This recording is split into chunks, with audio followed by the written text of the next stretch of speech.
السلام عليكم ورحمة الله وبركاته. بسم الله الرحمن الرحيم. الحمد لله رب العالمين والصلاة والسلام على سيد المرسلين نبينا محمد وعلى آله وصحبه أجمعين وبعد. সম্মানিত শ্রোতা দর্শক মণ্ডলী, আল্লাহ রাব্বুল আলামিনের প্রশংসা এবং রাসূলুল্লাহ সাল্লাল্লাহু আলাইহি ওয়াসাল্লামের উপর সালাত ও সালামের পর আজ বুধবার 14 জমাদাল উলা 1447 হিজরি মোতাবেক 5 নভেম্বর 2025 আমাদের ধারাবাহিক সাপ্তাহিক প্রশ্ন উত্তর পর্ব নম্বর 111। 10টি প্রশ্ন রয়েছে বিভিন্ন দেশ থেকে আসা। ইনশাআল্লাহ তাআলা আমরা সেগুলির উত্তর দেব। প্রথম প্রশ্ন করেছে, আসসালামু আলাইকুম শেখ। ওয়ালাইকুম সালাম রাহমাতুল্লাহ। সালাম ফেরানোর পরে সুন্নাত দোয়া সহ আরও অন্য যে কোনো আরবি দোয়া পড়া যাবে কি না? সালাম ফেরার পরের যে সময়টি রয়েছে সেটি জিকিরের সময়। সালামের আগে যে কোনো দোয়া পড়তে পারেন, আত্তাহিয়াত পড়ে তাশাহুদ, আর তারপর দুরূদ ইব্রাহিম, তারপরে সুন্নতি দোয়াগুলি যেগুলো রয়েছে দোয়াগুলি পড়বেন। আল্লাহুম্মা ইন্নী আউযু বিকা মিন আযাবিল কবরে, কয়েকটি বিষয়ের ক্ষেত্রে আশ্রয় কামনা করা, আর আল্লাহুম্মা ইন্নী যালামতু নাফসি রব্বানা আতিনা ফিদ দুনিয়া হাসানা ওয়া ফিল আখিরাতি হাসানা ওয়া কিনা আযাবান নার। আর এছাড়াও যে কোনো দোয়া করতে পারেন, কারণ এই সময়টি হচ্ছে দোয়ার সময়। সালাম ফেরার সময়টি হচ্ছে, সালাম ফেরার পরের সময়টি হচ্ছে জিকিরের সময়। আর সুন্নতি জিকির রাসূলুল্লাহ সাল্লাল্লাহু আলাইহি ওয়াসাল্লাম থেকে প্রমাণিত রয়েছে, সুতরাং তাতেই সীমিত থাকতে হবে। তার অতিরিক্ত জিকিরের প্রয়োজন নেই। অতিরিক্ত জিকির যে কোনো সময় করতে পারেন আপনি, কিন্তু এখানে সুন্নতি জিকিরগুলি করবেন। আস্তাগফিরুল্লাহ আস্তাগফিরুল্লাহ আস্তাগফিরুল্লাহ, তারপরে আল্লাহুম্মা আনতা আসসালামু ওয়া মিনকা আসসালামু তাবারাকতা ইয়া যাল জালালি ওয়াল ইকরাম ইত্যাদি। বারাকাল্লাহু ফিক। 2 নম্বর প্রশ্ন বলছেন, আসসালামু আলাইকুম শেখ। ওয়ালাইকুম সালাম রাহমাতুল্লাহ। দেশে আমার সন্তানদের জন্য কোরআন লাগবে। আমি সৌদি আরবে থাকি। এখানে যে কারো কাছ থেকে চেয়ে কোরআন নেওয়া যাবে? এখন চেয়ে দিলে ওই কোরআন ভালো হবে সন্তানদের জন্য, নাকি আমি কিনে দিলে ভালো হবে? কিনে দেওয়া জরুরি নয়। সৌদি আরবে আলহামদুলিল্লাহ ফ্রিতে কোরআন কারীম পাওয়া যায়, যেহেতু বিশ্বের সবচাইতে উন্নত মানের কোরআন প্রিন্টিং প্রেস হচ্ছে মদিনা মুনাওয়ারায় মোজাম্মল মালিক ফাহাদ লিতাবাতুল মুসাহাফ শরীফ, কিং ফাহাদ কোরআন প্রিন্টিং কমপ্লেক্স। তো সেখান থেকে সারা বিশ্বে পাঠানো হয় দূতাবাসগুলির মাধ্যমে, আর বিভিন্ন ইসলামী প্রতিষ্ঠানে পাঠানো হয়। আর সৌদি আরবে যতগুলি ইসলামী সেন্টার আছে সেগুলিতেও পাঠানো হয়, পাওয়া যায়। সুতরাং আপনাকে পরামর্শ দেব যে কোনো ব্যক্তির কাছে না চেয়ে সাহায্য চাওয়া ভালো জিনিস নয়। তবে যদি আপনি অভাবী হন সেটা ভিন্ন বিষয়। আপনি কোনো সংস্থায় ইসলামী সেন্টারগুলিতে আপনি যে শহরে আছেন যোগাযোগ করবেন, আশা করি সেখানে কোরআন কারীম পাবেন উন্নত মানের। তো এটি বেশি ভালো। আর যদি আপনি অভাবী হন তো কারো কাছ থেকে সাহায্য সহযোগিতা চাইতে পারেন, কিন্তু ব্যক্তির কাছ থেকে সাহায্য সহযোগিতা চাওয়াটি পছন্দনীয় নয়। আর যদি আপনার কোনো অভাবই না থাকে, নিজের পয়সা দিয়ে কিনে দেন, তাও ভালো।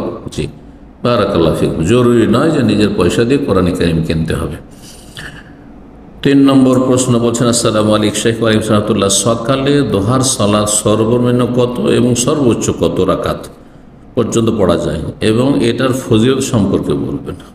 সালাতুদ দোহা, এই দোহা আর ফার্সি অর্থ হচ্ছে চাস্ত। আমাদের দেশের মানুষরা ফার্সি পরিভাষাগুলি বেশি বুঝে, যার ফলে দোহা, সালাতুদ দোহাকে চাস্তের নামাজ বলে, সালাতকে নামাজ বলে, সালাত আলা নবীকে দুরুদ বলে, সিয়ামকে রোজা বলে ইত্যাদি। তো এগুলোর প্রভাব বেশি রয়েছে, কারণ একসময় ফার্সি ভাষা রাষ্ট্রীয় ভাষা ছিল মোগল আমলে ভারতের, যার ফলে। তো এই সালাতুদ দোহা পূর্বাহ্নের সালাত সর্বনিম্ন 2 রাকাত, সর্বনিম্ন 2 রাকাত হাদিস দ্বারা প্রমাণিত, এবং সর্বঊর্ধ্বে 12 রাকাত পর্যন্ত আপনি পড়তে পারেন। জি, এবং রাসূলুল্লাহ সাল্লাল্লাহু আলাইহি ওয়াসাল্লাম বলেছেন, ওই ব্যক্তিকে, যে ব্যক্তির রাতের তাহাজ্জুদ ছুটে গেছে, বা নবী সাল্লাল্লাহু আলাইহি ওয়াসাল্লাম যখন ছুটে যেত কোনো কারণবশত, সাল্লা মিনান নাহারে সেনতাই আশারাত রাকাতান, 12 রাকাত পড়ে নেবে। জি, তো সর্বঊর্ধ্বে 12 রাকাত, 2 পড়তে পারে, 4, 6, 8, 10, 12। জি, আর এর ফজিলত প্রতিটি অঙ্গ প্রত্যঙ্গের পক্ষ থেকে সাদাকা হয়ে যাবে। 360টি যে মানুষের শরীরে গ্রন্থি রয়েছে বা অঙ্গ প্রত্যঙ্গ রয়েছে, সেগুলির জন্য সাদাকা হয়ে যাবে শুধুমাত্র 2 রাকাত সর্বনিম্ন যদি আপনি সালাতুল দুহা পড়েন। সালাতুল দুহার ফজিলত আরও বেশি বা গুরুত্ব আরও বেশি ওই সব ভাইদের জন্য, বোনদের জন্য যারা রাতে তাহাজ্জুদ পড়তে পারেন না, কিন্তু তাহাজ্জুদ পড়েও সালাতুল দুহা পড়া যেতে পারে।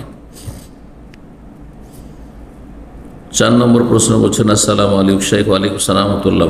ফরজ নামাজে যেসব সূরা পড়া হয় তাতে জান্নাত জাহান্নামের কথা রয়েছে, সেখানে আমি জাহান্নাম থেকে আশ্রয় প্রার্থনার দোয়া পড়তে পারি?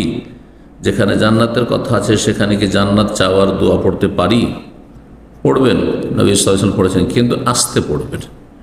আপনি আশেপাশের লোকে শুনিয়ে বলবেন না, না হলে মানুষ বিব্রত হবে, অনেক বিভ্রান্ত হবে, আর অনেকের ডিস্টার্ব হবে। জি, আপনি মনে মনে দোয়া করতে পারেন। যখনই জাহান্নামের কথা আসলো, আল্লাহুম্মা আজিরনি মিনান নার বা আল্লাহুম্মা ইন্নী আউযু বিকা মিনান নার। জি, যখনই জান্নাতের কথা আসলো, আল্লাহুম্মা ইন্নী আসআলুকাল জান্নাহ। জি। 5 নম্বর প্রশ্ন বলছেন, আসসালামু আলাইকুম শাইখ। ওয়ালাইকুম সালাম রাহমাতুল্লাহ। সূরা বাকারা ও আলে ইমরান প্রতিদিন পড়ার যে ফজিলত আছে, আখিরাতে বিশেষ ছায়া পাওয়া, যদি আমি প্রতিদিন সূরা বাকারা 1 রুকু ও সূরা আলে ইমরান 1 রুকু পড়ি, তাহলে কি আমি সেই ফজিলত আশা করতে পারি? শুধু 1 রুকু পড়েই এই পূর্ণ ফজিলতের আশা করবেন, এটা আপনার আশা হবে আমলের চাইতে বেশি। কিন্তু এক শ্রেণীর লোকেরা মনে করেন যে প্রতিদিন সূরা বাকারা শেষ করতে হবে, প্রতিদিন সূরা আলে ইমরান শেষ করতে হবে। এটিও ভুল, এটিও হাদিসের ব্যাখ্যা বুঝতে ভুল করা। এই হাদিসগুলির অর্থ হচ্ছে, যাদের সূরা বাকারা সূরা আলে ইমরানের ফজিলত বা পাঠকারী ফজিলত বর্ণনা করা হয়েছে, যারা বেশি বেশি সূরা বাকারা বা বেশি পরিমাণ সূরা বাকারা এবং সূরা আলে ইমরান তেলাওয়াত করে, তাদের পক্ষ থেকে আল্লাহর সামনে বাদানুবাদ করবে, তাদের জন্য সুপারিশ করবে এই সূরাগুলি, এবং ছায়া হয়ে আসবে মেঘমালার মতো। কিছু কিছু মানুষ প্রশ্ন করলে আমি বুঝতে পেরেছি তাদের থেকে, যে তারা গোটা কোরআনে কারিম তেলাওয়াত না করে, গোটা কোরআনে কারিমের অর্থ না বোঝার চেষ্টা করে, শুধু সূরা বাকারা সূরা আলে ইমরান তেলাওয়াত করতে থাকে না বুঝে। মনে করে যে ডেইলি সূরা বাকারা খতম করা, ডেইলি সূরা আলে ইমরান খতম করা, এইসব ফজিলত পাওয়ার জন্য না। এরা খেয়াল খুশি হাদিস বুঝছে, হাদিসকে এভাবে বুঝলে হবে না। এর চাইতে অনেক বেশি গুরুত্বপূর্ণ আপনার জন্য কোরআনের অর্থ বুঝা, আল্লাহ রাব্বুল আলামিনের আদেশ নিষেধ উপলব্ধি করা, যে আল্লাহ কি বলছেন আমাকে, আমাকে কি করতে হবে আর কি থেকে নিষেধ করছেন। আল্লাহর আদেশ নিষেধ আপনাকে জানা বেশি ফরজ। সুতরাং ফরজ কাজ বাদ দিয়ে শুধু নফলের পিছনে ছুটছেন, এটা আপনার ইসলামের ঘাটতি। কিন্তু আল্লাহ যেন বুঝার তৌফিক দান করেন। 6 নম্বর প্রশ্ন বলছেন, আসসালামু আলাইকুম শাইখ। ওয়ালাইকুম সালাম। আকীদা ঠিক নাই, শিরকি কথা বলে এবং বেদাতের সাথে সম্পৃক্ত, তার পিছনে সলাৎ পড়া যাবে কি, পড়লে সলাৎ হবে কি? এই ধরনের প্রশ্ন অনেকবার উত্তর দিয়েছি। আকীদা ঠিক নয় কথাটি অত্যন্ত ব্যাপক। যারা বড় শিরক কুফরিতে লিপ্ত রয়েছে তাদেরও আকীদা ঠিক না, একেবারে ঠিক না। যারা বিভিন্ন বেদাতে জড়িয়ে রয়েছে বা বেদাতি ধারণা রাখে ইসলাম সম্পর্কে, ইসলামের করণীয় বর্জনীয় সম্পর্কে, কিন্তু বড় শিরক কুফরির পর্যায়ে পৌঁছে না, তাদেরও আকীদা ঠিক নাই। তার আকীদা যাদের ঠিক নাই তারা 2 শ্রেণীর। এক শ্রেণীর লোক যারা বড় শিরক কুফরের ভ্রান্ত আকীদা রাখে, তাদের পিছনে সালাত হবে না। যারা আল্লাহ সর্বত্র বিরাজমান, আল্লাহ সব কিছুতে বিরাজমান, বা আল্লাহ রব্বুল আলমিন ছাড়া নবী আলিমুল গায়ব, হাজির নাজির ইত্যাদি, তাদের পিছনে মোটেই সালাত হবে না। যারা আল্লাহ ছাড়া অন্যের কাছে সাহায্য চায়, জিলানি চিশতির কাছে, আলী হাসান হুসেন কাছে সাহায্য চায়, তারা দিতে পারে, তারা রক্ষা করতে পারে, তার রোগ ভালো করতে পারে ইত্যাদি, পীরেরা অদৃশ্যের কথা জানতে পারে, পীরেরা আফ্রিকা জঙ্গলে গিয়ে মিটিং করে, এইসব কথা যারা বলে তারা কুফরি আকীদায় রয়েছে, শিরকি আকীদায় রয়েছে। তাদের পেছনে মোটেই সালাত হবে না। কিন্তু যদি মিলাদ করাকে সবের কাজ মনে করে, নিয়ত পড়াকে সবের কাজ মনে করে, তাহলে তারাও বেদাতি, তাদের আকীদায় বিভ্রান্তি আছে। কিন্তু তাদের পিছনে সালাত হবে কারাহাতের সাথে, ঘৃণার সাথে, অপছন্দনীয়, কিন্তু সালাত হবে যদি সেই ইমামকে আপনার মসজিদে চাপিয়ে দেওয়া হয়, আপনার সে ইমামকে সরানো সম্ভব নয়, সরাতে গেলে বিশৃঙ্খলা সৃষ্টি হবে, তখন তার পিছনে আপত্তির সাথে ঘৃণার সাথে সালাত হবে। যদি উত্তম বিকল্প থাকে তাহলে তাদের পিছনে সালাত করবেন না। বড় শিরকি আকীদা থাকে তাহলে তার পিছনে সালাত হবে না, কিন্তু ছোট শিরক যদি থাকে তাহলে কাবিরা গুনাহ, কিন্তু ইসলাম থেকে বহিষ্কার করেন না ছোট শিরক, তো তাদের পিছনে সালাত হবে। এইরকম বিভিন্ন বেদাতের সাথে সম্পৃক্ত বেদাতের মুকাফফিরা কুফরির বেদাত থাকে তাহলে তাদের পিছনে সালাত হবে না। আর যদি ফাসিকি বেদাত থাকে, গুনহার বেদাত, কিন্তু সেগুলি শিরক কুফরি পর্যন্ত পৌঁছায় না বড়, তাহলে তাদের পিছনে সালাত হবে। জি, 7 নম্বর প্রশ্ন বলছেন, আসসালামু আলাইকুম শেখ। ওয়ালাইকুম সালাম ওয়া রাহমাতুল্লাহি ওয়া বারাকাতুহু। আমার বিবাহের দেনমোহর ধার্য করা হয়েছিল 5 লক্ষ টাকা, যা আমি নগদ দিতে পারিনি। এখন চেষ্টা করছি যেন আস্তে আস্তে দিয়ে দিতে পারি। এখন ডিপোজিট করে ইতিমধ্যে 1,20,000 টাকা জমা করেছি। এখন কি এই টাকার জাকাত দেয়া লাগবে? জি লাগবে, যতদিন পর্যন্ত আপনার কাছে টাকা জমা আছে, আপনার মালিকানাধীন, হস্তান্তর করেননি, তাহলে সেই টাকার বছর পুরা হলে জাকাত দিতে হবে। যত টাকা বছরের শেষে জমা দেখছেন, প্রতি মাসে 2,000, 5,000, 10,000 করে জমা হচ্ছে, এই সময় 1,20,000 টাকা আছে আর 1 বছর পুরা হয়েছে, আপনি জাকাত দিয়ে দেন। যদি কয়েক বছর হয়ে গেল আপনার কাছে টাকা জমা আছে, নেশাবে পৌঁছা, তাহলে প্রতি বছর জাকাত দিতে থাকেন আপনি, প্রতি বছরগুলি জাকাত দিয়ে দেন। আর তারপরে যখন টাকাটা আপনি দিয়ে দেবেন আপনার স্ত্রীকে অথবা আপনার শ্বশুর সাহেবকে মোহর হিসাবে, আপনার হাত থেকে বেরিয়ে গেল মালিকানা থেকে, তখন আর জাকাত লাগবে না। প্রতি মাসের মাসে যদি টাকাগুলো দিয়ে দিতেন, প্রতি মাসেই দিয়ে দিতেন, তাহলে আর জাকাত লাগতো না।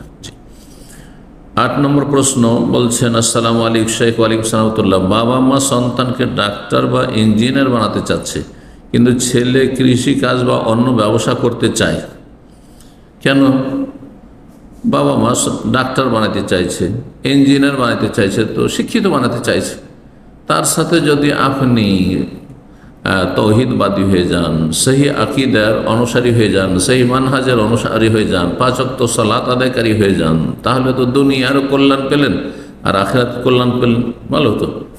কিন্তু আপনি একজন বড় ধার্মিক, কৃষি কাজ করছেন, কষ্ট বেশি, মেহনত বেশি, ফল কম, কেন আপনি এই জীবন যাপন নিজে থেকে স্বেচ্ছায় গ্রহণ করতে যাবেন? হ্যাঁ, আপনার পক্ষে লেখাপড়া করা সম্ভব না হয় সেটা ভিন্ন বিষয়। দিন দুনিয়ার সব রকম উন্নতি করেন, হ্যাঁ, বৈধভাবে, অবৈধভাবে না। তো বলছেন যে ছেলে কৃষি কাজ বা অন্য ব্যবসা করতে চায়, বাপ মা ডাক্তার ইঞ্জিনিয়ার বানাতে চাচ্ছে, এক্ষেত্রে বাবা মার কথা না শুনলে কি কবিরা গুনাহ হবে? না, শুনতে হবে, শোনা ফরজ, কারণ তারা নাজায়েজ কোনো কথা বলেনি। বাপ মা যদি বৈধ জায়েজ কথাও বলে, যখন হুকুম করে দিল তখন সেটা পালন করা ওয়াজিব, পালন করা ওয়াজিব, ফরজ। হ্যাঁ, আপনি সেখানে আপিল করতে পারেন, হ্যাঁ, আবেদন করতে পারেন যে না আব্বা, না আম্মা, আমি ডাক্তার হব না, ইঞ্জিনিয়ার হতে চাই না, আমি কৃষি কাজ করতে চাই, আমি ব্যবসা বাণিজ্য করতে চাই, আমি অন্য কোনো সাবজেক্ট পড়তে চাই, এটা করতে পারেন আপনি। জি, কিন্তু আপনাকে ইসলামের মৌলিক শিক্ষায় যদি বাধা দেয়, যেই শিক্ষা ছাড়া আপনি ইসলাম পালন করতে পারবেন না, সর্বনিম্ন যে ইসলামের শিক্ষা লাগে, জি, যেটা ফরজে আইন, সেটাতে যদি বাধা দেয়, তখন বাপ মায়ের কথা শোনা যাবে না। যদি বড় আলেম হওয়ার জন্য বাপ মা বাধা দিচ্ছেন, না না, মাদ্রাসা পড়ে আমি বড় আলেম করবো না, তোমাকে ইসলাম মোটামুটি আমল করার সময় শিখে নিয়েছ, আর ইসলামকে টিকিয়ে রাখার মতো মোটামুটি শিখে নিয়েছো, আর তোমাকে বড় দায়ী না বানিয়ে ডাক্তার ইঞ্জিনিয়ার বানাবো যদি বাবা মা বলে, তাদের কথা শুনবেন। জি, তাহলে এখানে আপনি দুনিয়ার এই নিম্নমানের কাজ আপনি করতে চাইছেন, কৃষিকাজ, ব্যবসা বাণিজ্য, যাতে বহু রকম ঝুঁকি রয়েছে, আপনাকে দুনিয়ার উচ্চ শিক্ষিত করতে চায়, তার সাথে মুসলিম থাকলেই তো হইল। আমি সবসময় বলি যে আপনি দুনিয়ার যত পারেন উন্নতি করেন আপনি, হ্যাঁ, বৈধভাবে, তার সাথে আপনাকে মুসলিম থাকতে হবে, অর্থাৎ সহি আকীদার অনুসারী হইতে হবে, আর শিরক কুফরি যেন আপনার মধ্যে না থাকে, আর 5 ওয়াক্ত সালাত আদায়কারী নামাজি হইতে হবে। নামাজি যদি বিশুদ্ধ আকীদার অনুসারী হন আপনি, বিশুদ্ধ আকীদা লালন করেন, আর তার সাথে দুনিয়ার আর তার সাথে দুনিয়ার যে কোনো রকম বৈধ উন্নতি করেন, তাহলে এটা তো আরও ভালো হলো যে আপনার দ্বারা আপনার নিজের লাভ হবে, নিজের পরিবারের লাভ হবে, আপনার আত্মীয় স্বজনদের লাভ হবে, আপনার দেশবাসীর লাভ হবে, মুসলিম উম্মার লাভ হবে। কিন্তু রাষ্ট্রপতি হলো, প্রধানমন্ত্রী হলো, আর আপনার বড় পুঁজিপতি হলো, আর তারপরে আপনার অর্থনীতিবিদ হলো, আর ডাক্তার হলো, ইঞ্জিনিয়ার হলো, দেশের বৈজ্ঞানিক হলো, বেনামাজি, নাস্তিক, সেকুলার অথবা মাজার পূজারি, তাহলে মুসলিম উম্মার কি লাভ? মুসলিমের কোনো লাভ নেই। এরকম কোটি কোটি ডাক্তারও যদি থাকে, কোটি কোটি বিজ্ঞানীও যদি দেশে থাকে, কোনো লাভ নেই মুসলিম জাতির, ইসলামের মুসলিম জাতির কোনো লাভ নেই। তা আমরা চাই সহি আকীদার অনুসারী, নামাজি, দুনিয়ার ময়দানে আপনি যত পারেন উন্নতি করেন, তাহলে আপনার ইসলাম আর মুসলিম বিশ্বের আর মুসলিম উম্মার লাভ হবে। আল্লাহ বোঝার তৌফিক দান করেন। 9 নম্বর প্রশ্ন বলছেন, আসসালামু আলাইকুম উস্তাদ। ওয়ালাইকুম আসসালাম ওয়া রাহমাতুল্লাহ। সামাজিক দাম পাওয়ার জন্য বা সম্মান পাওয়ার জন্য কেউ পড়ে মাস্টার, ডাক্তার হতে চায়, ইসলাম কি বলে? সম্মান পাওয়ার আশায় কোনো কাজ করা কি নেকি নাকি গুনাহ না রিয়া? দয়া করে জানাবেন। সম্মান পাওয়ার জন্য যদি দুনিয়ার শিক্ষায় শিক্ষিত হয় তো জায়েজ, কোনো অসুবিধা নেই। কারণ দুনিয়ার শিক্ষা হচ্ছে জায়েজ শিক্ষা।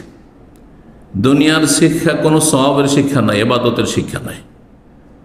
সুতরাং কেউ মাস্টার হওয়ার জন্য, কেউ ডাক্তার হওয়ার জন্য, কেউ বৈজ্ঞানিক হওয়ার জন্য, কেউ রাষ্ট্রপতি প্রধানমন্ত্রী হওয়ার জন্য, আর কেউ প্রশাসনের বিভিন্ন পদে যাওয়ার জন্য, এসব হচ্ছে দুনিয়ার জন্য। যদি দুনিয়া লেখাপড়া কোনো দোষ নেই, কিন্তু দিন ইসলাম পড়াশোনা করে দুনিয়ার স্বার্থে, যদি কোরআন হাদিস পড়ছে, মদিনা ইউনিভার্সিটিতে লেখাপড়া করা যাবে, হ্যাঁ, কোরআনের হাফেজ হবে, হ্যাঁ, কিসের জন্য?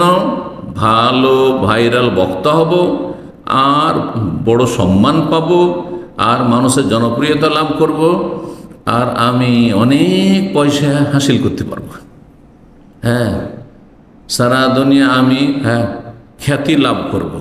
এটা হচ্ছে শিরক, এটা হচ্ছে শিরক। এতে কোনো নেকি পাবে না।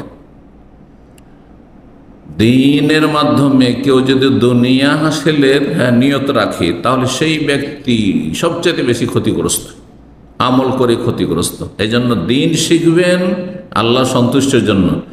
দুনিয়া যদি কেউ শেখেন দুনিয়ার জন্য কোনো দোষের কথা নেই, তাতেও যদি আল্লাহ সন্তুষ্টি রাখেন যে আমি নিজেকে উপকৃত করব, নিজের আমার পরিবারকে উপকৃত করব, নিজের আত্মীয় স্বজনকে উপকৃত করব, নিজের দেশবাসীকে উপকৃত করব এবং মুসলিম উম্মাহকে উপকৃত করব, তাহলে একটা তাতে সওয়াব রয়েছে। কিন্তু কেউ যদি নিছক পেটের জন্য ডাক্তারি পড়ে, পেটের জন্য ইঞ্জিনিয়ার হচ্ছে, পেটের জন্য সে কোনো গুরুত্বপূর্ণ শিক্ষা লাভ করছে দুনিয়ার, সেটা কোনো গুনহার কাজ নয়। কারণ দুনিয়া পড়েছে দুনিয়া লাভের জন্য, কিন্তু দিন পড়বেন দুনিয়ার জন্য, এটা হারাম এবং এটা শিরক। এই মর্মে কোরআনে কারীমের আয়াত রয়েছে এবং রাসূলুল্লাহ সাল্লাল্লাহু আলাইহি সাল্লামের বেশ কিছু হাদিস রয়েছে। আল্লাহর সন্তুষ্টির জন্য সব কাজ, ইবতিগা ওয়াজহিল্লাহ। জি, যেমন ইবাদত বন্দেগী, ইলম শিখাও ইবাদত, আর সালাত পড়া ইবাদত। কেউ যদি সালাত পড়ে, সুন্দর করে সালাত পড়ছে, তাহাজ্জুদ পড়ে, কিসের জন্য? টাকা পয়সা পাবে সেই জন্য, তাহলে সে শিরক করলো। জি। 10 নম্বর প্রশ্ন বলছেন যে, আসসালামু আলাইকুম শেখ। ওয়ালাইকুম সালাম ওয়া রাহমাতুল্লাহ। আমি প্রচলিত হানাফি মযহাব থেকে আহলে হাদিসে এসেছি 2020 সালে। ফিরে আসার বছর পর আমার বিয়ে হয়। আপনার ওয়াজ শুনে বিয়েতে প্রচলিত বিদআত কুসংস্কার নিয়ে যা যা জানতে পেরেছি, যথাসম্ভব বিরত থাকার চেষ্টা করেছি। কিন্তু আমার জানা না থাকা এবং দুই পরিবার প্রচলিত হানাফি মযহাবের হওয়ায় কিছু ভুলের মধ্যে একটা ভুল রয়ে গেছে। মোহর নিয়ে 1 লাখ টাকা মোহর ধরা হয়, ওসুল 20,000 টাকা ও বাকি 80,000 টাকা ধরে প্রচলিতভাবে বিয়ে হয়। গহনা, পোশাক, কসমেটিক ইত্যাদি দিয়ে ওসুল বা নগদ দেওয়া হয়েছে। তখন পুরো মোহর দেওয়া আমার পক্ষে সম্ভব ছিল না, কারণ আমি গার্মেন্টসের শ্রমিক।